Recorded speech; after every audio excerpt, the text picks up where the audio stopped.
Picture perfect বলতে একটা কথা আছে। এবার সেই পিকচার পারফেক্টের দারুণ এক উদাহরণ হয়ে রইল ওয়ার্ল্ড ফুটবল হিস্টোরিক সেন্টার। তাদের কাজ হচ্ছে ফুটবল নিয়ে গবেষণা করা।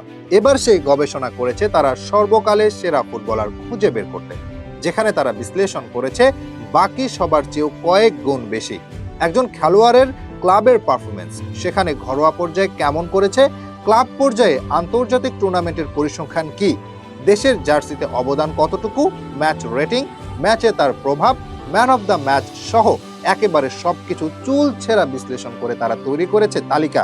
50 জন খেলোয়াড়ের করা সেই তালিকায় সবার উপরে অবস্থান করছেন লিওনেল মেসি। সামান্যর জন্য তিনি ছাড়িয়ে গেছেন ব্রাজিলিয়ান কিংবদন্তি পেলেকে। সর্বকালের সেরা এই তালিকায় 3 জনের তালিকায় জায়গা করে নিতে ব্যর্থ হয়েছেন ফুটবল ইতিহাসে সবচেয়ে বেশি গোলের মালিক রোনালদো। 50 জনের তালিকায় 47 নম্বরে জায়গা করে নিয়েছেন নেইমার। হয়তো আর একটু উপরের দিকে থাকা হতে পারত তার, তবে ইনজুরির কারণে প্রত্যাশা অনুযায়ী ক্যারিয়ার গড়তে না পারার কারণে বেশ পেছনেই পড়ে গেছেন তিনি। মেসিকে 1 নম্বরে রাখার পেছনে ব্যাখ্যাও দিয়েছে তারা। ওভারঅল 92.6 পয়েন্ট নিয়ে সর্বকালের সেরা খেলোয়াড় বনে গেছেন লিওনেল মেসি। ক্লাব পর্যায়ে ঘরোয়া যেই টুর্নামেন্ট হয় সেখানে 40 মার্কের মধ্যে 39 পয়েন্ট অর্জন করেছেন তিনি।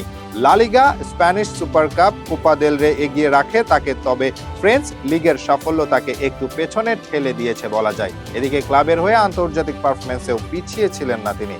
চ্যাম্পিয়ন্স লিগ, ক্লাব বিশ্বকাপ, উয়েফা সুপার কাপেও মেসির রেকর্ড অসাধারণ।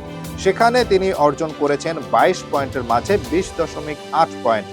সব শেষ দেশের জার্সিতে ধরা হয় 38 পয়েন্ট।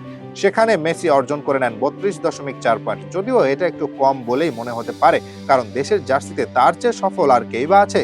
সিনিয়র ক্যারিয়ারে 4টি ও পেশাদার ক্যারিয়ারে 6টি শিরোপা জয় করেন মেসি। রেকর্ড সর্বোচ্চ 4টি টুর্নামেন্ট সেরা খেলোয়াড় হয়েছেন তিনি।